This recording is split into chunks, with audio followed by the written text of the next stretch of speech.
Good evening, Graham. Hello, Charles. We're going initially in, I think, on nominations for the BAFTAs.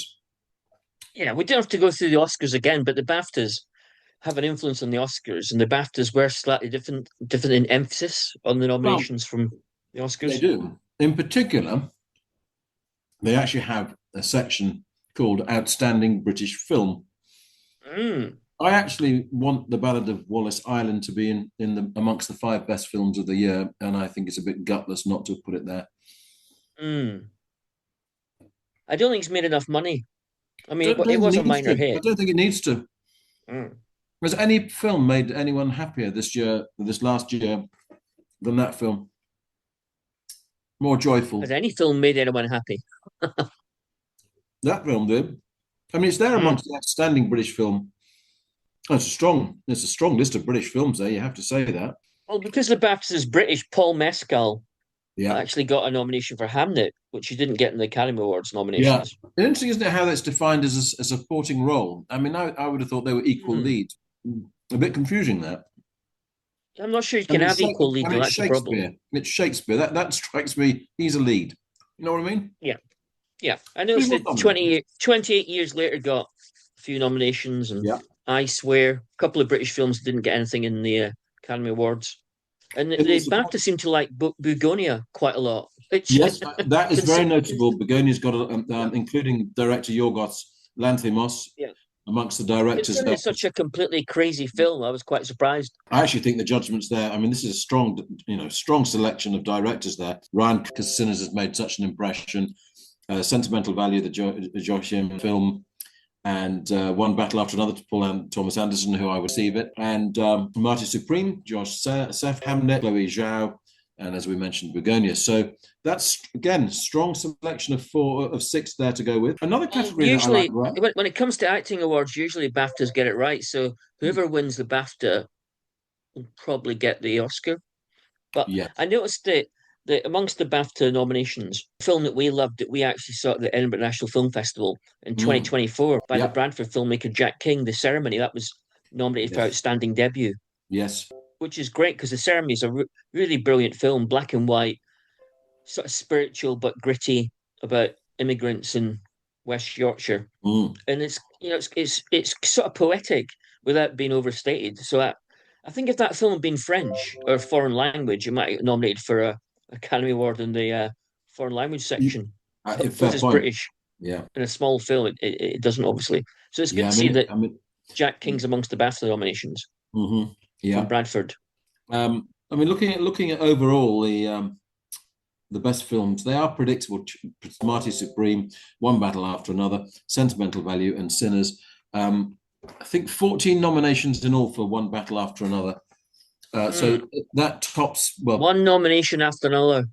that's the one, and so I think that's the dominant one here. Whereas I think it was Sinners that got so many in the Mm. for the Oscars. Um, Nice to see as well, Graham. Robert Arameo being nominated for I Swear Yeah. for leading Well, actor, the actor from Hull. who played. Yeah, I mean, is he from Hull? Didn't know that. Yeah, he's not Scottish, although he had a very good Scottish Oh, accent in the film. No, he's from Hull. So I another did not sort of know that. Yorkshireman nominated. I didn't know that. Oh, good. Mm, mm. Yeah, so that's perhaps a slightly unexpected nomination, but I think that's what the BAFTA should have. I think it's absolutely right. I Technically, think it's a great performance because it's quite difficult to pull off absolutely. the various conditions that the character has in I Swear. Mm, mm. So just physically, it's a great performance. In supporting actress, Marty Supreme actress gets a nomination. I'm surprised that anyone even particularly noticed. Even particularly, I don't mean this badly, but it was so dominated by It's Timothy it's a, Chalamet. I kind of think, what was she supporting? I mean, I don't mean that in yeah, a derogatory way, but really, I think that's a bit of a strange one. It's so it's dominated by quite him as a film. it's quite a macho film. Timothy Chalamet may not look in any way macho whatsoever, Not a but word the I've ever whole heard tone of about the him. film is pretty macho. So yeah, women don't get a great looking in that film. No, a bit odd, and that Carey Mulligan gets a nomination for supporting actress, but neither of the actors from the Ballad of Wallace Island is seen fit to have a nomination. I mean, this is Yeah, where there are I think a lot. the Ballad of Walsall's been overlooked a little. I think you're right. Yeah, absolutely. So now then, outstanding debut we've mentioned. Film not in an English language. Sentimental Value stands a strong chance there. Secret Agent as well. I think Um, Secret Agent might get it. yeah, and original screenplay. Now again here, I swear gets nominated, and as I say, sorry to repeat my point. I think it's important to give due attention to a British film, kind of punching above its weight, very small scale but very effective film. Alongside, I had no they, idea. It's a film mm, about a real person yeah, with Tourette's. It's based on a real it's a true story, story. Yeah, and I didn't realize that the film being made with virtually no normal film financing because the director yeah, wanted to make it authentic to the yeah, character and yeah. wanted to have a lot of swearing because he said if I'd gone to the usual financing sources They in would have Britain to gone make the no. film, they would Yeah, have asked me to tone down the swearing a lot, and he said he didn't want to do that. So yeah, I'm quite surprised I Swear got such a big release based on the fact it's yeah, a bit of an outsider and it is full of swearing yeah. Peter Mullen got and nominated for and best offensive supporting language. actor in that. Yeah, well, It's yeah, but I mean that is Tourette's. I mean, you can't have a mm, Tourette's film mm. without the language. Or the offensive thoughts. No, I watched something there on Netflix the other day. What on earth was it called? It's the Matt Damon film with Ben Affleck, and that seemed to have an outbreak of. I'm not being flippant about it, but I mean, it sounds very square to go on about language. Are we But talking every about an old film, Charles? Are we no, talking about an old film no, here? the new film. Or the new one? It's the one where they're policemen and they come across a stash of money from and what are they going to do? Are they going to 20 million's worth, $20 million Oh, worth? Are they going to be yeah. honourable cops? Can they trust other cops, etc.? The money should Surely be. they should have just handed it over, but that'd be the end of the film. That would have been a very short film. Mm. But actually, Graham, they wouldn't even have got through that sentence without effluent language running the entire way through. And Oh, maybe I know what you mean. I just get bored with it after a while. I mean, I like strategic swearing for impact and Billy effect. I don't Connolly like, was the king of strategic swearing. exactly, exactly. I don't like it. Mother effing No, sprinkled every two or three effing I words mean, I know, every it sentence. might seem a minor point, but I just think, I always think it's because the film's not quite sure of itself when it does that, and It's like when a so comedian's on stage doing stand up. If he yeah, swears every 2 seconds, it yeah. shows insecurity, I think, Mm, and lack of confidence in his own material or her mm. own material. I noticed that Robert Aramayo is also nominated for the Rising Star BAFTA's BAFTA Rising Star Award. Mm. Um, Stands a very good chance in that. Um, I thought and so. but and very good choices for the original score. Begonia's in there, Frankenstein's in there, Hamlet's in there. But I think Johnny Greenwood should win for One Battle After Another. I hope he wins the Oscar for that as well. Sinners is in Mm, there mm. too. And interesting to have an award like a casting award, maybe not not a regular award, I don't think, but that's good to have that because there's always a credit in theatre programs for who does the casting. They're kind of overlooked in people's minds, but actually getting the casting sorted is a real skill in itself.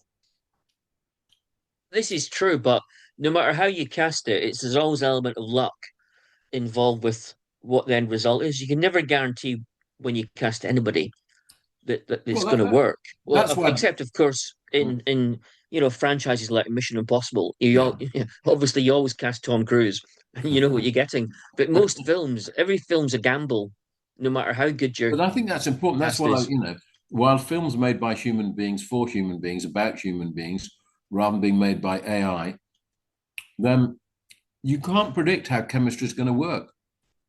That's good. I mean, sometimes it just does not work on stage or on screen. Sometimes there's not the chemistry there. Sometimes it's unexpected. Yeah, sometimes Sometimes, it works by accident when yeah, of you'd least course, expect it. yeah. I mean, circumstances are that's how it should be. But it turns out that, for example, how well did Redford work with Paul Newman? Perfect partnership. But when you put Yeah, them because together, Redford's a bit of a mannered mm, actor. yeah, Yeah, it's like thought through yeah, and precise and clean and a bit lacking in emotion. And by giving him a moustache in Butch Cassidy Sundance Kid, it seemed to transform his performance. I think that he should have had a moustache in every film, and I think Redford would have been an even better Now, actor. Graham, I hadn't realised that we should have had a Best Moustache Award in the BAFTAs, but there we go.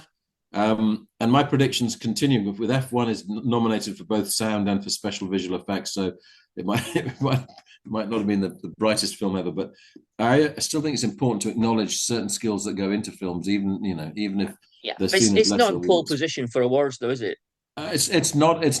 You're quite right, Graham. It might well have been put to the back because of some kind of lapse of something during the qualifying. So, Graham, overall, I think it's balanced. I think it gives just about enough attention to British movies, and I think it's a good. It's, again, as we said when we were looking at the Oscars, it's a pretty strong list this year.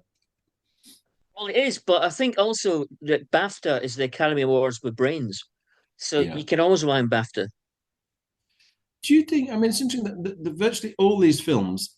I mean, Frankenstein came out a little while ago. Sinners, likewise, but they are largely.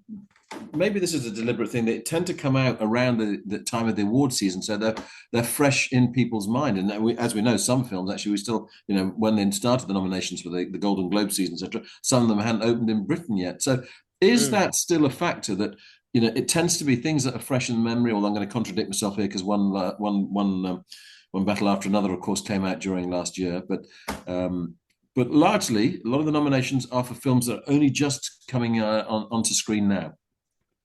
Well, yeah, the films that are of more artistic quality always aim to get awards.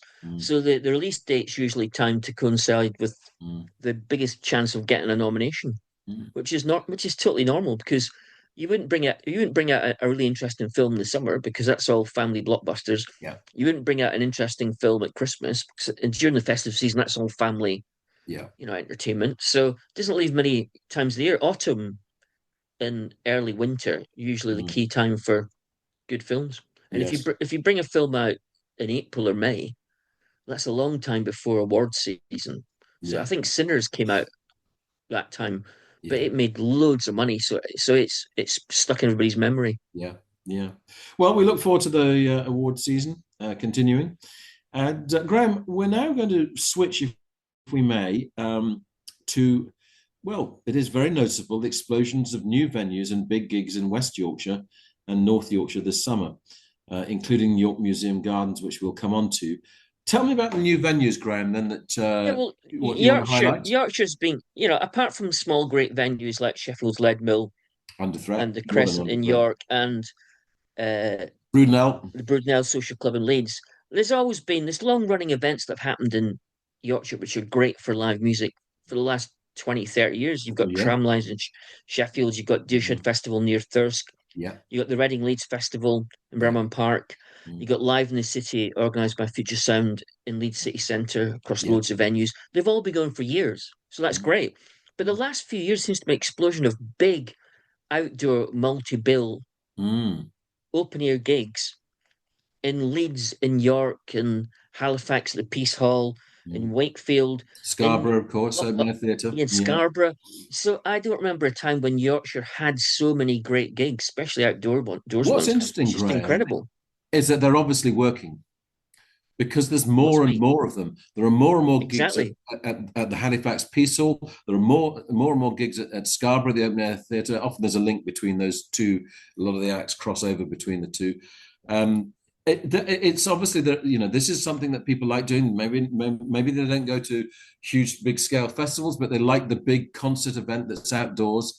And this is York is obviously benefiting now from Future Sound, who you've mentioned already, doing events in Leeds. But this last 2 years, and now this will be the third summer of live at York Museum Gardens. So again, I think it's a really canny lineup. Just to remind listeners of who will be playing. So the latest edition, the Saturday edition, is Super Furry Animals. That's Saturday, July 11th. Yeah, they've just announced Super Furry Animals, including amongst the supports, Baxter Jury. There are other supports as well. Baxter Jury. And then Divorce. Divorce are pretty good band as well. And then Peace something or other. I can't remember. Peace, anyway, a Welsh band. I've forgotten. So that's the Saturday night, the new edition. This is part of this year. Super Furry Animals, the Welsh band, Cardiff band, are playing their first shows in 10 years. They start quite a lot earlier in the year doing that, but this is exciting that they're coming back to play. Mm. The Friday night is Self Esteem, which of course is the singer from Rotherham, who is now works under the name Self Esteem. Can you remember her name, Graham? She's gone from the slow club to being Yeah, a musical star. Wasn't she in Cabaret or something recently? she was. This is correct. Yeah. Now I think her name's Rebecca, but that could be I right or think you're right. wrong. And then there's two Mm. more names after that, but forgive me, Yeah, Rebecca, yeah. for not giving the full name. And the first night is the one that dips into the past. So you've Mm. got you've got a kind of cult iconic band, Super Furry Animals. You've got very much of the moment, Mercury Music Prize nomination in Self Esteem, and then you've got playing to the 1980s nostalgia with orchestral maneuvers in the dark that will be supported by Heaven 17 and by China Crisis. Yeah, So good band, China this is Crisis. where I think this is where Future Sound absolutely get it right. You're playing potentially to different people each night would come. Maybe someone will go to all three, but the chances are it's so diverse that it should bring lots of different people in. And they've also confirmed that the comedy festival, which made its debut last year, is returning. So the comedy festival will be back for the Sunday afternoon into the Sunday evening. So Yeah, but Future Sound have been going for 20, 30 years, Leeds mm, based, and they've got mm, very good taste. They mm, really know music. yeah, They're not like just picking acts because they're popular. They totally understand music and what's good and what's current, etc. which And would they've also apply to started. Deershed as well, Graham, wouldn't it? They're also starting some live gigs at Kirkstall Abbey in Leeds as Yes, well this year. yes. So they've got the British hip hop artist Loyal Carner. Oh He's yeah. playing Kirkstall Abbey on Saturday, August the 1st. Mm, And they've got the Maccabees, who are a very good indie band, who yeah, seem to be getting respect. When they stopped playing live, it was partly because they weren't as big as you thought they were going to be. But yeah, since they came back, people seem to realize that the Maccabees are actually a really good band. So they're playing yeah, Kirkstall Abbey thanks to Future Sound on yeah. Friday, July 31st. Mm. So there's I, just I, so much great yeah. music in Yorkshire this year. It's unbelievable. I've talked over you, for which I apologize. Just saying that Deershed is a festival that's got really good taste again in what it, Mm. how it puts together the festival lineup. It's really well thought out. This is, I mean, Yorkshire now has got a really strong profile for outdoor gigs. Mm. And some festivals have fallen by the wayside that maybe too many festivals happened. But I think actually this strategy, I mean, Leeds will always be a strong festival. Deershed doing well. Some festivals fallen by the wayside, but these big one-off gigs are really what people are drawn to now, and I think Yorkshire's tapping into that Well, really well. I think it's Yorkshire's love and expertise in history in rock music and pop music means that the festivals it does have are well chosen, well Mm, judged. They're not like cobbled together no. attempts at a festival getting any act and get their hands on that might attract an audience. If you're going to use the word curated, which I never really like, they're all very well curated, which is why they're successful. Absolutely. And now, Graham, you also mentioned new venues in passing. What have you heard? What new venues? Well, not that, but for example, I think Future Sound are actually bringing Ocean Colour Scene to Talyard North and Wakefield on Saturday, August 29th. I've never So, heard of Talyard North and Wakefield. I didn't realize that Wakefield no. did any big gigs, so Do it's we know news to what me. Talyard? Do we know what that place is? Not at all, no. It's Well, it's a that complete mystery. Wakefield isn't usually the home of great live no. music, Well, it's so the home you of know, Hepworth Gallery. It's certainly not really, I know that. I And know. Wakefield Trinity. But but I love it when new venues come along. But again, Graham, that would suggest that there's confidence in doing this. This is not a gamble in Exactly. doing this. Yeah. Good. Yeah, they know what they're doing. They'll know what they're doing. This isn't like plucky amateurs trying to pull No, something off. no, This no, is no, no. people who know, understand, and love Mm, music. absolutely. Graham, probably the album of the month, I think it's fair to say. Dry Cleaning, Secret Love, 5 stars in as the lead album review in the February edition of Mojo. This is Dry Cleaning, South London four-piece. It's the third album, first album 2021, New Long Leg, which had the wonderfully named single Scratch Card Lanyard. 2022 Stump Work, which had some rather, I wouldn't say controversial, but unusual artwork on the front. A bar of soap with the name written in pubic hair. It was a pretty unappetizing front cover, it has to be said. So shall we give the name of the artist? Rottingdean Bazaar. Now, the new album... Striking image. It was. Now, the new album cover is by Erica Hayes, Erica Ayres, rather than Hayes, a Canadian artist. And it's an image of Florence Shaw, who is the front woman of the band, with her eyes held open. So, again, not a particularly lovely image, but a memorable image. Yeah. So that's the they're sort of post-punk bands, so you expect, discordancy to be the main theme, both visually and orally. Yes. I mean, this is, to use the German word Sprechgesang, which is speech song, and just a little sort of outline of that. I would say that Blue Aeroplane's Gerard Langley was hugely significant in that. So was Marquis Smith of the Fall. So was Slint, who I think this band is closest to. How about so Kim was Gordon, Sarah Nixie and Black Box recorder Luke Haynes' band. So was Kim Gordon, Sonic Youth. Yeah, good, absolutely. So was Dave Couse in A House. So's Poet Laureate Simon Armitage with his band LYR, Land Yacht Regatta. So was Eddie Argos in Art Brut. So actually, there is maybe a stronger movement of Sprechgesang, but you will notice that pretty much... I want to form a band called Sprechgesang. We need one of those. But you will notice, Graham, only one of those names was female, Sarah Nixie from Black Box Recorder. Well, Kim Gordon, I keep on saying Kim Gordon, but, Sonic Youth, hugely influential. But she wasn't the only singer in Kim Gordon in Sonic Youth, was she? No, but there were spoken parts, which she would do occasionally. That's right. I failed.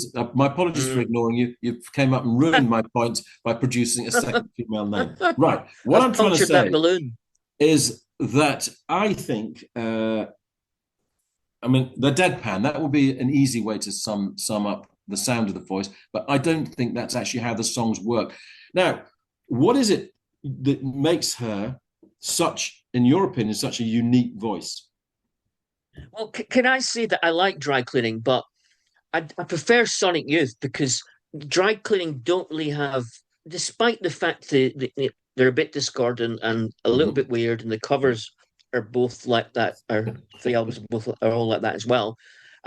There's they lack a sort of dark edge. There's something very dark and deep about Sonic Youth, which I don't think Dry Cleaning have. They're like a polite British version of Sonic Youth. So I like the band, but I like the band more for what they stand for than for the records, because they're a really intelligent, interesting bunch.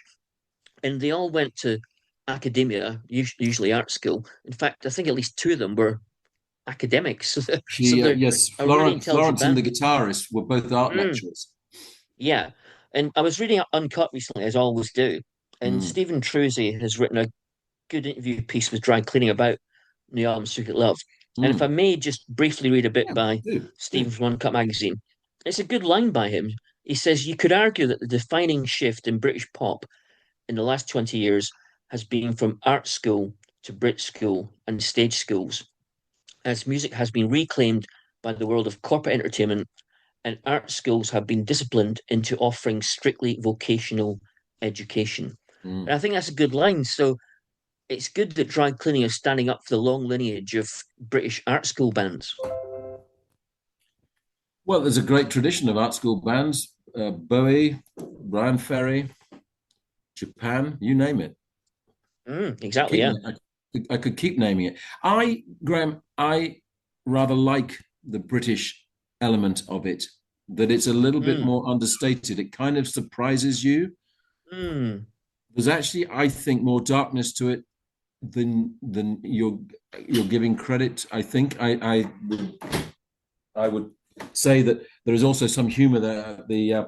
Perhaps the best example of that is the song "Cruise Ship Designer," which is which sounds like a classic egotistical song title.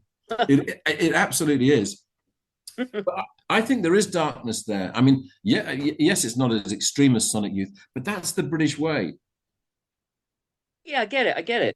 But I like the fact that they all say interesting things as well. They're most bands these days, if they're interviewed, it's all fairly bland stuff. But Dry Cleaning have all got an opinion it's worth listening to. So in the Mm. same Uncut magazine article, the Mm. drummer Nick Buxton, he says this. He says the thing about Jordan Peterson, Elon Musk, the new tech brothers, is they're not very funny and they don't care about art. They're not good at making films, even though Jeff Bezos is always trying to insert himself into Hollywood, where nobody likes him. So I feel like art and humor is what we have. It's our main weapon. We are humans, whereas these people only want to live forever and go to Mars and have sex with the robots. That's a great line. That's just That is a great stuff. fantastic. Well, I, That's what you want. they are arty or avant Mm. indie, as you have called it. They are that. Now, I think again that that has this effect that the darkness is more discreet, if you like, but it's Mm. still kind of there's a glove there going on. Well, yeah, it's a bit like they've got the darkness behind a nice William Morris curtain. I think that's a very good image, Graham, and that could well have gone into the interview in Uncut magazine. Absolutely. So, I mean, so we're in the age of wet leg, English Mm. teacher, The last. Oh yeah, what was? I was going to say the last picture show. That's not right. the last dinner party. Yeah, Is that's yeah, that what they're called? Last dinner yeah, that's party? right. Yeah, the last That's dinner what they're party. called. Yes, yes. So, I mean, okay, I'm going to ask you to compare the four and which, maybe that's not fair to do that, but they all have female leads singing as part of that. I see. I like Dry Cleaning the most because I think Florence is the most interesting lyricist, and I also like the arty element about them. So I'm not asking you to do a kind of 1 to 4 because that's just a bit cheesy. But what merits maybe distinguish Dry Cleaning from the others? I think the one thing that they've all got. Well, okay. The two things that they've all got. The two One, things. melody. They can all Yes. handle melody, no matter Yes. what they're doing, no matter what the style is. But secondly, they all have an interesting point to make in their lyrics and in their music. Mm. They're not there just like pumping out nice tunes or great indie rock or angular post punk. They've Mm. always got a point, and usually with humor. That's the thing that links all four female led bands, They are which I zeitgeist. think's They are really brilliant. zeitgeist acts. They are of the moment, commenting about what's happening, where we are. Not not in particularly Dry Cleaning's way. It's not somewhat obtuse in the way that's done. But they are of now. They are a product of now, and yet they I think all of them chime with the past in music. I don't see it as groundbreaking. I see it as rearranging things from the past in an interesting way for now. It's definitely a movement in the days when streaming wasn't dominant and the music press actually mattered. I think Mm. those bands would all be bigger and more important in Britain. I think there's definitely common thread. And if Well, you chuck in I'm English going to Teacher as put well, this idea I to mean, you, English Graham. Teacher, another great band. In an age of Top of the Pops, they would all have been on Top of the Pops. They've all had strong enough Yeah, singles to be they on would Top have of had the an Pops. effect. It would have They had would an have had an effect on the effect. mass market. You Yeah. think of how Blondie went on their hits, Altered Images go on their hits. That's something that's X-Ray denied acts now. Specs. Say that last one, Graham. X-Ray Specs were on Top of the Pops an awful Yeah, long time ago. yeah. And Rosillos, Polystyrene's behavior and Rosillos looks and had a huge songs had a massive impact. effect. And that is something Mm. that is not there anymore. And I do think it makes a difference. I think commercially it makes a difference. And in terms of It people does, seeing you. but it's good that they are having success though. And that, Graham, goes back to the earlier point about basically people putting on really good festivals, putting on good gigs at good venues, because that, as we know now, is driving music much more. You have to push the concerts, and so they feed into that. All these acts, regularly performing. So that's. I mean, for me, out of these four most, the acts You we're like dry mentioning, cleaning. yeah, well, I also love English Teacher as well. So, but there we go. I Now, th I, Graham. th I prefer wet over dry, so I'm going to say wet leg. Okay, you're going to go with And, that. and Graham, just the you know. last one for today, because again we're going to be running out of time very soon. You're going to have for Harrogate Film Society is going to have a new classic black and white film season. I love these, and they are really that celebrate the great eras, the golden ages of cinema, and you can. That's why film societies need to exist Yeah. because they keep these things for anyone can come and see them, Mm. not just film regulars.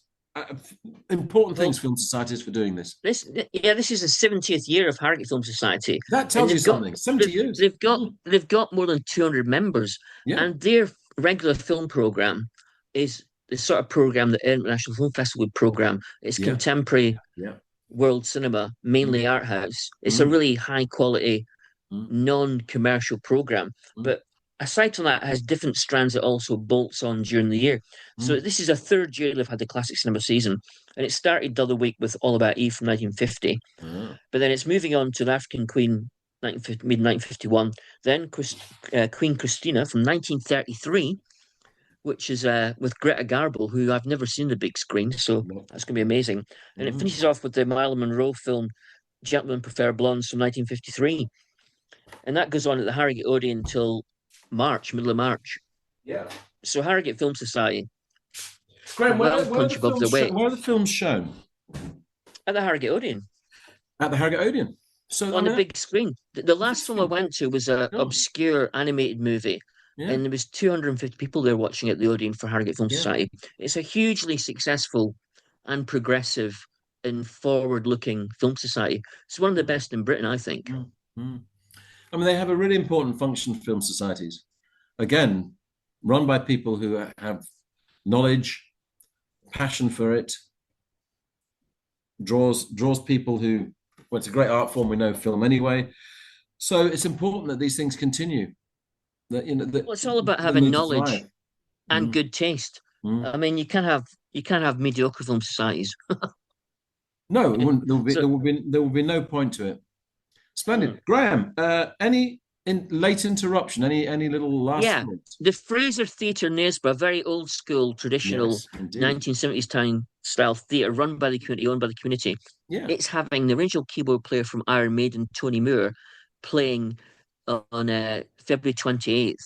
He Ah, does this amazing one-man show, which is a audio-visual concept album that he wrote during COVID ah, and got approved by Steve Harris of Iron Maiden, who he's still friends with. yeah. And he's bringing that to Knaresborough because he heard the Fraser Theatre was fantastic. And I had a chat with him on the phone for the newspaper the other day for the Harrogate Ah, yeah, Advertiser. yeah, And he's a phenomenal man. I said, like, you're like a Renaissance detective, or rather a Renaissance musician. He's done everything from Iron Maiden to Cutting Crew to playing with Brian James of the Damned and Tansler yeah. Youth up for John Peel in 1977. He's a Yeah. great chap, as Tony Moore, and I'm definitely going to his show on February 20th at Faces Theatre in Knaresborough because he says it's like a musical on LSD. I mean, how can you not like go and see You got that? to go for that. That's splendid.